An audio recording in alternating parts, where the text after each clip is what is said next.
Earl Wiseman, editor-in-chief of the Suburban, back with you. And as I said, we're very fortunate to catch up with Melissa Lantsman, MP for Thornhill, Deputy Leader of the Conservative Party of Canada, and one of the most compelling voices on the political agenda, the public agenda that we've had in a long time. Melissa, thanks for taking the time to be with us. Great to be here. There seems to be, certainly here in Montreal, and not just in a Jewish riding, but there seems to be a general revival of interest in the Conservative Party in places where there normally isn't, like Montreal, after that Liberal NDP motion on the Middle East. There seems to be a revulsion on the part of many people of the way the Prime Minister handled Parliament that day. Manifestation here, I can't ignore it. Last week, Pierre Poilievre, leader of the Conservative Party, massive rally in Mount Royal, as red a riding as there is. I don't think anybody's seen a rally like that in numbers, and not just the Jewish constituents. As you said in our interview 2 weeks ago, which I encourage all our listeners to read, we can have our country back that we once had. Are you feeling the same thing as you travel the country? Well, it's not so much conservatism; it's common sense, and yeah, it would be hard not to see that. And you see it from every corner. I have the benefit of being able to travel all corners of this country, and we're seeing an outbreak of common sense. We're even seeing it with premiers, with Canadians right across the country. No matter where you live, and no matter how old you are, no matter when you came to this country, no matter what color you are, what language you speak, people are tired of being taxed to death and told that it's their fault. What's the biggest issue that resonates with them? They seem to be pocketbook issues right now, and more and more every day. But is there anything as far as also getting tired of some of the same old lines from Ottawa? Well, look, we have you've got a government that continues to have a marketing campaign that results in no action, big universal programs that nobody is benefiting from. You've got a next generation who can't afford to buy a home, a current generation who can't afford to live in the home that they already partly own. We've got a carbon tax that is raising the cost of gas and groceries and home heating and just about everything you buy. You've got crime out of control, drugs, chaos, disorder in most of our major big cities and now most of our major smaller cities. Things are just not like they used to be, and they weren't like this 8 years ago. And I don't think there's any doubt that your life today is not better than it was 8 years ago. It's a bunch of fairy tales from this government, and they all result in fiction. A lot of the stress in the general comments on the government from the Conservatives have been about the carbon tax, but it's not just about the carbon tax. It's about a general uh, misdirection of where public monies are going. It's multicultural diversity spending that is costing up to 8% of our budgets without the real responsibilities of government from Social Security on down being handled. Are you finding that people are getting that? Well, we've got lots of people who are working harder than they've ever worked, that are not getting ahead, that can't get that can't get the things that you used to be able to get in this country, the promise of this country when people came here and they settled and they bought a house in a safe neighborhood.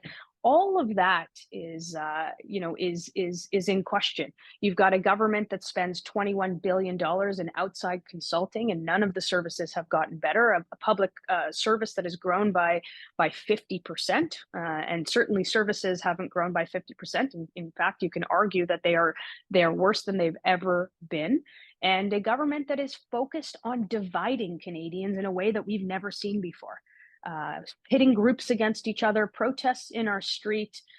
There are more and more Canadians in Montreal, in Toronto, in Vancouver, and just about every other city that do not feel safe in their neighborhoods, and that has never happened in this country.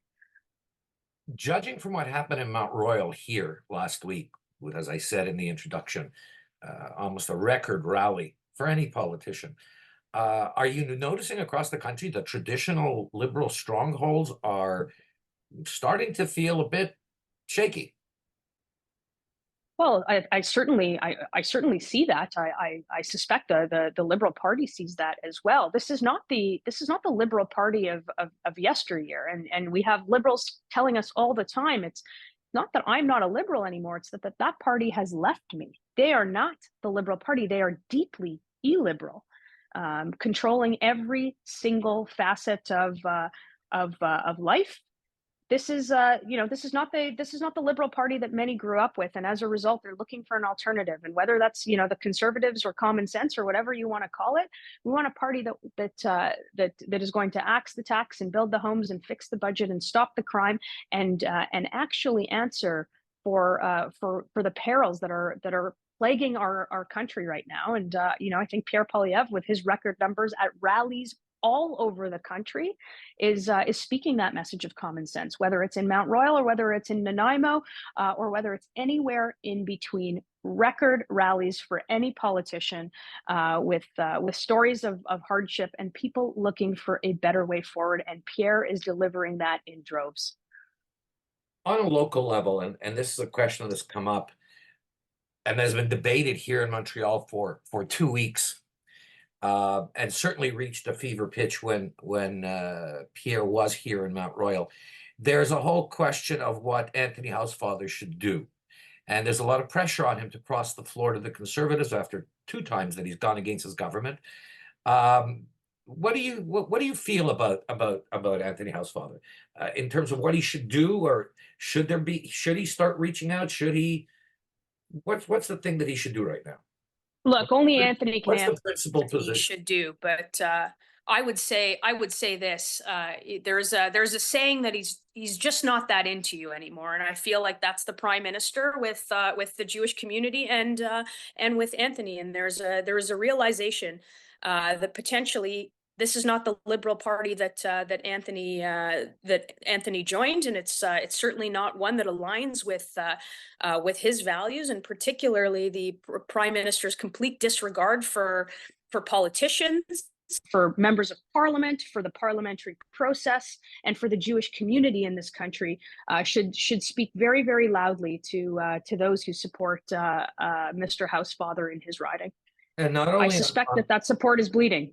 and not, there was a poll out a couple of days ago that showed Mount Royal is 41% conservative, 32% liberal now. But this wasn't just on the issue of Israel, the Jewish community. We saw what happened when Anthony stood up on Bill C-13 and lost his parliamentary secretaryship and everything else. That hasn't been forgotten here. It's going to be interesting to see how it plays out. Dare I ask, who should make the first move? Does the Conservative Party make the first move, or does Mr. Housefather make the first move? Well, I'll let that process take place as it will, and I think that's up to Anthony to see if he belongs in the party that he once thought was a Liberal Party. But I will say this: there is a party that has a clear, distinct plan for the future, one that takes into account our relationships on the world stage, our standing on the world stage, and one with absolute moral clarity, led by Pierre Poilievre. That's the Conservative Party, and most people certainly in the community, not just the Jewish community, but communities right across the board, are starting to see that common sense is possible, and that there is a place for them if they choose to adhere to common sense. And we see that more and more Canadians are looking our way, and we will continue fighting the fight of Canadians struggling to get by, and those who want to see safe streets and moral clarity on the world stage. Let us finish on this note. There's been another feeling in Montreal, particularly since the leadership of Pierre Poilievre, that the party is really making an effort in the southern Quebec region, that is Laval, Montreal, the South Shore, that even under Brian Mulroney, who swept so much of Quebec, was still hard to crack. This seems to be a concerted effort by the party to tell Southern Quebec, hey, we're here, we hear you, and we're going to be back. Look, I think that's driven by a voter base that we're seeing having interest in a different plan. This is a community that I think the Liberals have taken advantage of, while always expecting their votes and not delivering.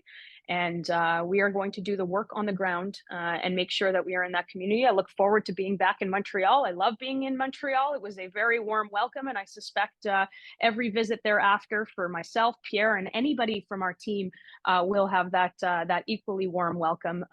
You know, great ridings, great people, and there is a party for you. Well, we loved having you, and we love having you back. Melissa Lantsman, thanks very much for your time. Sparrow Wiseman will be right back.